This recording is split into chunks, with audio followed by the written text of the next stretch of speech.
भोर से संध्या हो गई, वो अभी तक लौटे नहीं। मैं कबीले में होती तो पिताजी अब तक बहुतों को भेज चुके होते उन्हें ढूंढने के लिए, किंतु मैं तो यहाँ अकेली हूँ। मैं किसे भेजूं? बस आप ही मेरा आसरा है। उनकी रक्षा कीजिए, मुझ पर कृपा कीजिए प्रभु, मुझ पर कृपा कीजिए। देवी नीला,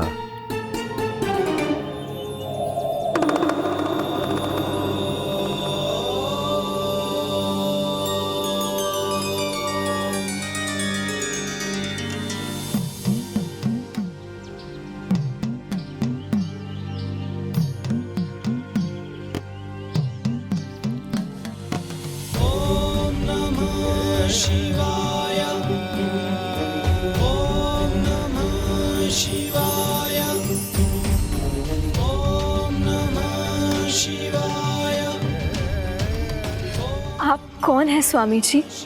मैं कौन हूँ ये कैसे बताऊं? कोई अपना समझ लो या कोई शुभचिंतक, नाम तो अनेक है मेरे, किंतु देवी नीला तुम मुझे शंभैया पुकार सकती हो। हे शंभैया स्वामी, आप मुझे और मेरे नाम को कैसे जानते हैं? कैसे न जानूंगा, मैं तो यहाँ सबको जानता हूँ, तुम्हें भी और तुम्हारे पति थिन्ना को भी, जो तुमसे रूठा हुआ है।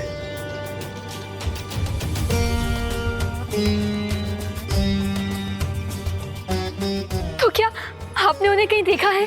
हाँ हाँ, उसी से भेंट करके आ रहा हूँ। लो, ये लो, उसी ने भेजा है मुझे यहाँ पर। बहुत हठी है वो।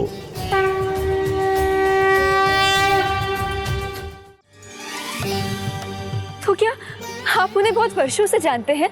वर्षों से? मुझे तो लगता है कि मैं उसे अनेकों जन्मों से जानता हूँ। मैं तो उन्हें इसी जन्म से जानती हूँ। ना वो भूखे रह सकते हैं और ना उन्हें धर्म कर्म में कोई रुचि है। इसलिए यदि भूखे पेट उन्होंने आपसे कुछ अनुचित कहा हो, उसके लिए मैं क्षमा चाहती हूँ। यदि तुम्हें ज्ञात है कि वो भूखा नहीं रह सकता और तुम्हारे बिना भोजन भी नहीं कर सकता, तो तुम्हें भोजन करना चाहिए था।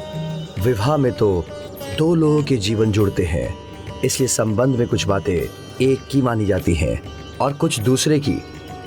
भक्ति तो मन में होती है और उसके प्रकट होने के अनेकों प्रकार होते हैं और हर भक्त उसका चुनाव अपने अनुसार करता है। इसलिए भक्ति में यदि एक व्रत रखे और दूसरा नहीं, तो भी दोनों की भक्ति अपने अपने स्थान पर स्थिर रहती है, उनमें कोई खोट नहीं आती। एक निर्जन स्थान पर स्थित एक शिवलिंग के पास पड़े रहकर एक प्रकार से उसने भी व्रत तो कर ही लिया है। इसलिए तुम्हारी जैसी पतिव्रता के लिए अपने व्रत को पूर्ण करने का समय आ गया है पुत्री। जो भी इस पोटली में है उसे पकाकर अपने पति तक ले जाओ। किंतु उससे पहले आप तो कुछ ग्रहण कीजिए। पुत्री, तुम ज्ञात अज्ञात प्रकार से मेरी बहुत सेवा कर चुकी हो, अब जाओ उस हठी की सेवा करो, तो मैं भी तृप्त हो जाऊंगा। धन्यवाद स्वामी जी।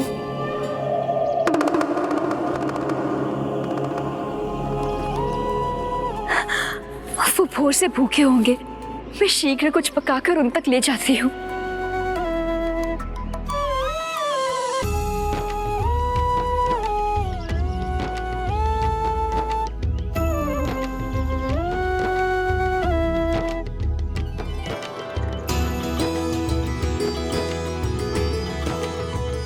देखो, अब तो मैं आ गई। हटो।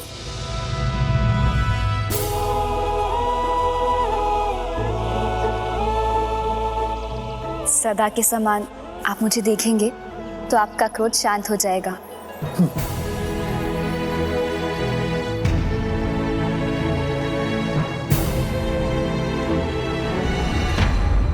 आप ऐसे ही रूठे रहेंगे, इसलिए ऐसा नहीं देख रहे।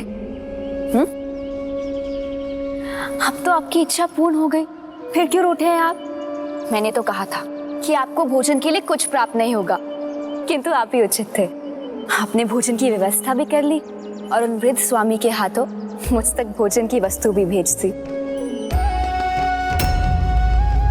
मैंने भेजा?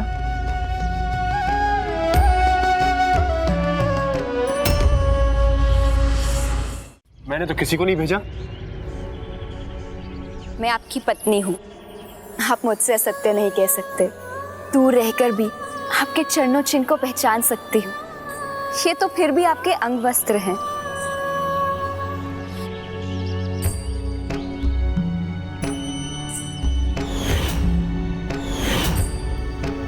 मेरा अंग वस्त्र तो उड़कर मंदिर में गया था।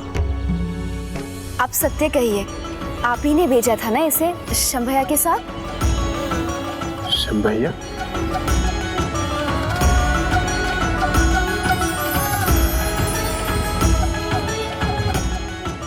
शिवाय।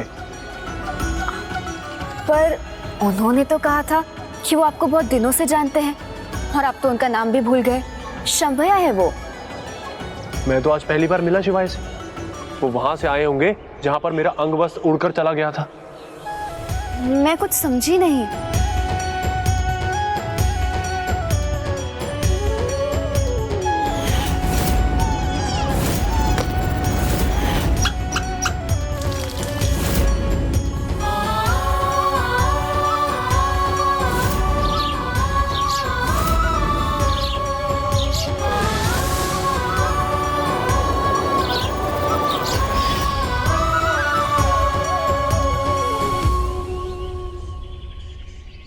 अवश्य कोई ढोंगी होगा वो, जो मेरे अंग वस्त्र लेकर के यहां वहां घूमता रहा।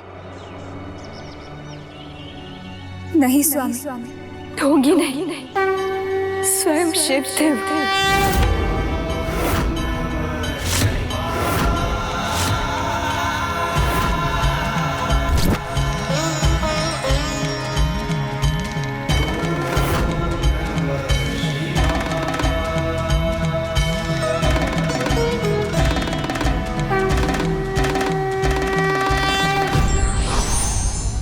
जब कोई शुद्ध चित्त व्यक्ति अपने हठ के कारण दृष्टि से परे की सच्चाई को नहीं देख पाता, तब ईश्वर स्वयं उसका दिशा निर्देश करते हैं।